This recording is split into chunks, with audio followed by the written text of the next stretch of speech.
Assalamualaikum warahmatullahi wabarakatuh.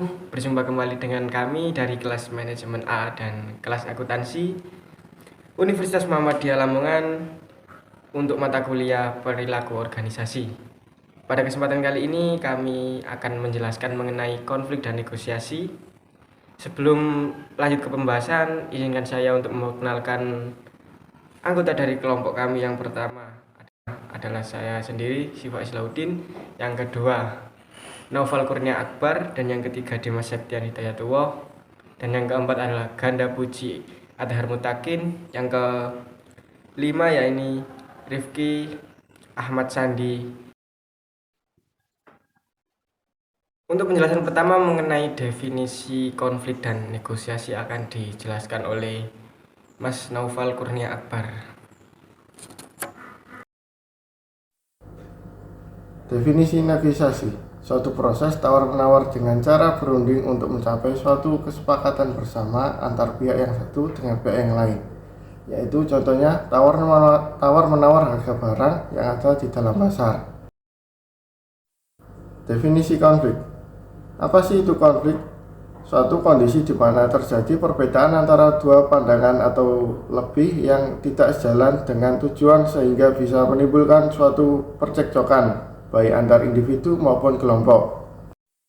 Umumnya, konflik akan timbul apabila adanya perbedaan yang ada di dalam kehidupan sehari-hari, seperti halnya perbedaan budaya, fisik, kepentingan, nilai kebutuhan, emosi, dan pola perilaku antar individu maupun kelompok yang ada di dalam masyarakat.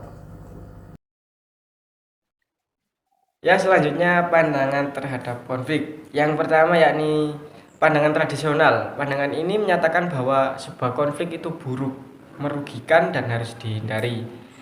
Yang kedua yakni pandangan hubungan manusia. Pandangan ini menyatakan bahwa sebuah konflik itu wajar adanya dan tidak bisa dihindari. Yang ketiga adalah pandangan interaksionis. Pandangan ini menyatakan bahwa sebuah organisasi itu didorong agar memiliki konflik. Karena jika suatu organisasi itu damai, tenang, cenderung statis dan tidak inovatif. Ya, selanjutnya jenis-jenis konflik. Yang pertama ini ada konflik dalam diri individu. Contohnya jika seseorang yang menyesal sebagai tindak kriminal untuk memenuhi kebutuhan keluarganya. Di sini dia paham bahwa tindakan itu memanglah tidak baik untuk dilakukan. Namun dia mepet. Jika tidak berbuat itu maka keluarganya akan tidak bisa makan. Yang kedua yakni konflik antar individu dalam organisasi yang sama. Ini bisa terjadi bila ketidaksamaan pemikiran antara individu satu dan individu lainnya yang mengakibatkan konflik itu terjadi. Yang ketiga ada konflik antar individu dengan kelompok. Contohnya saja sekarang ini terjadi banyak pengeroyokan suatu perguruan terhadap warga-warga biasa.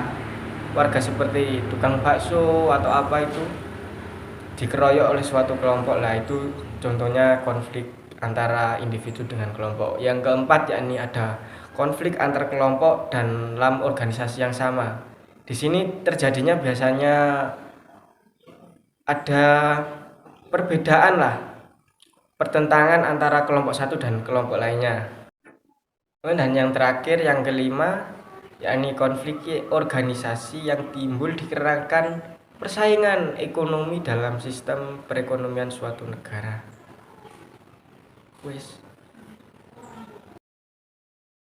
Ya, selanjutnya adalah faktor penyebab konflik. Ada dua faktor, yakni yang pertama adalah faktor internal. Faktor internal yang pertama adalah keterbatasan sumber daya manusia, kegagalan komunikasi, dan kurangnya rasa percaya.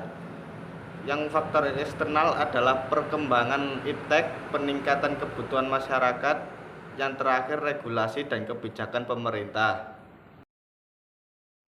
Selanjutnya adalah jenis-jenis negosiasi. Ada 5 negosiasi. Yang pertama negosiasi berdasarkan situasi. dibagi menjadi dua, yakni negosiasi formal dan informal. Formal suatu negosiasi yang terjadi dalam situasi formal. Ciri-cirinya adalah adanya perjanjian hukum hitam dan putih, oleh karena itu segala pelanggaran perjanjian yang disepakati dapat diajukan ke pengadilan. Informal, yakni negosiasi ini dapat dilakukan dengan siapa saja, di mana saja, dan kapan saja. Misalnya, negosiasi ayah dan anak tidak memerlukan perjanjian khusus termasuk hukum. Berdasarkan jumlah negosiator, negosiasi perantara, yakni dilakukan oleh dua atau lebih negosiator dan perantara. Contohnya adalah pengadilan, penggugat, terdakwa adalah pihak dalam negosiasi, para hakim sebagai perantara. Yang selanjutnya, perantara dilakukan dua atau lebih negosiator. Negosiasi dapat dilakukan tanpa perantara dan keputusan bergantung pada pihak yang terlibat. Contohnya adalah perwakilan OSIS dan sponsor.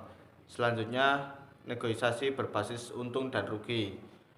Yang pertama, negosiasi kolaborasi atau win-win. Dalam negosiasi kolaboratif, negosiator mencoba mencapai kesepakatan dengan menggabungkan kepentingan mereka. Menang atau kalah, negosiator juga mendapat banyak manfaat dari mencapai kepentingan. Yang kedua adalah negosiasi akomodasi atau kalah menang. Dalam negosiasi ini, negosiator akan mendapat untung dan rugi yang sangat kecil, dan di sisi lain pihak yang bernegosiasi akan menghasilkan untung besar. Kerugian ini juga disebabkan oleh negosiator untuk menegosiasikan keuntungan. Yang terakhir, untuk menghindari konflik. Dalam negosiasi ini, kedua belah pihak menghindari perselisihan yang muncul. Akibatnya, kedua pihak tidak setuju untuk menyelesaikan konflik. Yang keempat adalah negosiasi dominasi. Jenis negosiasi ini akan menguntungkan satu pihak saja, sementara pihak lainnya tidak akan mendapatkan banyak keuntungan seperti pihak sebelumnya. Selanjutnya adalah negosiasi loss-loss. Negosiasi yang dilakukan untuk menghentikan konflik. Jadi setiap pihak yang ikut dalam negosiasi memilih menyelesaikan masalah secara baik-baik atau menggunakan kepala dingin. Proses terjadinya negosiasi. Ada beberapa tahap proses untuk terjadinya negosiasi. Yang pertama adalah tahap persiapan, yang kedua tahap diskusi, yang ketiga adalah klarifikasi terhadap target, yang keempat bernegosiasi untuk hasil yang sukses, dan yang kelima adalah kesepakatan, keenam adalah melakukan tindakan hasil kontrak. Yang pertama, tahap persiapan. Di sini pada tahap persiapan ini kita harus mempersiapkan apa saja yang kita perlukan, seperti hanya lokasi, waktu, orang-orang yang kita butuhkan untuk dalam forum tersebut, dan lain sebagainya. Yang kedua adalah tahap diskusi. Di sini kita bisa saling bertukar pikiran antara satu dan yang lain. Kita membahas semua permasalahan yang kita alami. Dan yang ketiga adalah klarifikasi terhadap target, yaitu di mana kita mengklarifikasi apa yang menjadi penyebab konflik tersebut. Dan yang selanjutnya adalah bernegosiasi untuk hasil yang sukses. Bernegosiasi untuk hasil yang sukses yaitu kita membicarakan apa yang akan kita lakukan ke depannya, karena di dalam tahap ini kita sudah mendapatkan hasil yang maksimal pada tahap-tahap yang sebelumnya. Dan yang kelima adalah kesepakatan, di mana kesepakatan yaitu tidak ada rasa kecewa atau rasa marah antara pihak satu dan pihak yang dua. Di sini antara kedua pihak benar-benar merasa sudah perfect dan sudah selesai untuk konflik tersebut. Dan yang terakhir adalah melakukan tindakan kontrak, yaitu kita melakukan tindakan-tindakan yang telah kita sepakati di awal. Kita melakukan tindakan-tindakan ini semaksimal mungkin dengan baik dan tidak mengecewakan antara pihak yang satu dan pihak yang lainnya. Yang selanjutnya adalah faktor-faktor yang mempengaruhi keberhasilan negosiasi. Faktor-faktor yang mempengaruhi keberhasilan negosiasi ada beberapa tahap. Yang pertama adalah kehadiran masing-masing pihak untuk mencapai tujuan. ya di mana kehadiran masing-masing pihak sangat dibutuhkan, karena kan tidak mungkin apabila terjadi konflik dan hanya diselesaikan oleh satu pihak saja. Tentunya pihak yang satunya kan tidak akan mengetahui apa yang disepakati di awal, dan maka dari itu kedua belah pihak harus datang, harus bertemuan dan menyelesaikan dengan pikiran yang jernih. Yang kedua adalah kepercayaan diri pribadi untuk memecahkan masalah, yaitu di mana setiap individu berani mengungkapkan kesalahan dan berani menanggung resiko yang telah dilakukannya, dan juga berani berminta maaf ketika melakukan kesalahan. Yang ketiga adalah komunikasi yang jelas dan akurat untuk mempengaruhi keberhasilan. Ketika seseorang berkomunikasi dengan baik, dengan pikiran yang jernih, pasti sangat minim terjadinya kegagalan, karena di situ tidak ada kekerasan dan tidak ada lain sebagainya, dan kedua belah pihak akan sama-sama lega dan akan menerima keputusan yang telah disesuaikan dari awal. Ya, alasannya disediakan mampu untuk mempengaruhi, yaitu bagaimana perusahaan kita itu saling berkembang dengan baik dan tidak saling jomplang salah satu gitu, bahasa jeleknya gitu. Dan selanjutnya kelima, motivasi dan komitmen dalam bekerja.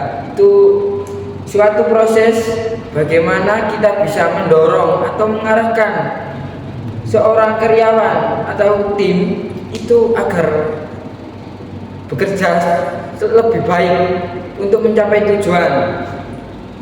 Tim yang kompak, tim yang solid, tim yang selalu percaya dan bekerja sama, bahu-membahu untuk mencapai tujuan itu akan berjalan lancar sesuai tujuan yang kita inginkan.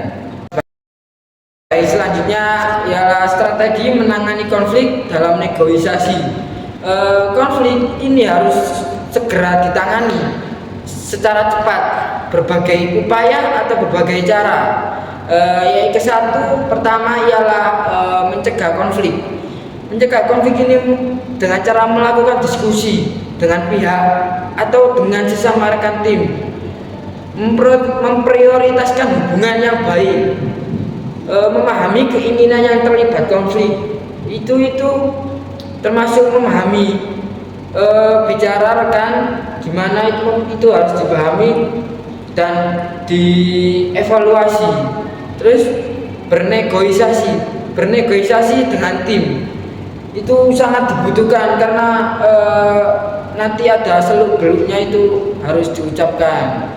Yang selanjutnya komunikasi yang terbuka. Komunikasi bagaimana kita bisa mengeluarkan unek-unek kita atau penyebab problem atau masalah kepada pihak yang bermasalah tersebut agar bisa selesai secara cepat. Mengenali kebutuhan lawan, itu kita harus mengetahui kebutuhan lawan itu apa saja, dan kita itu harus mencari tahu kebutuhannya itu apa. Jadi kita itu harus memperbaiki gitu. Yang selanjutnya menangani konflik. Menangani konflik itu fokus pada problem atau masalah, bukan hal pribadi.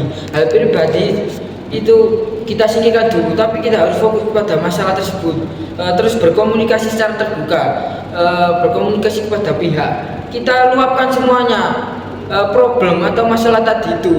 Terus minta pendapat kepada pihak, ini bagaimana dan bagaimana itu. Kita juga membutuhkan ucapan pihak.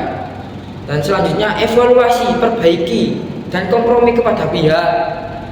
Dan selanjutnya bersikap adil. Bersikap adil itu kita harus adil. Gimana caranya kita antara pihak itu kan mengeluarkan, bagaimana kita adilnya kita mengevaluasi itu agar problem atau masalah tersebut itu bisa cepat selesai.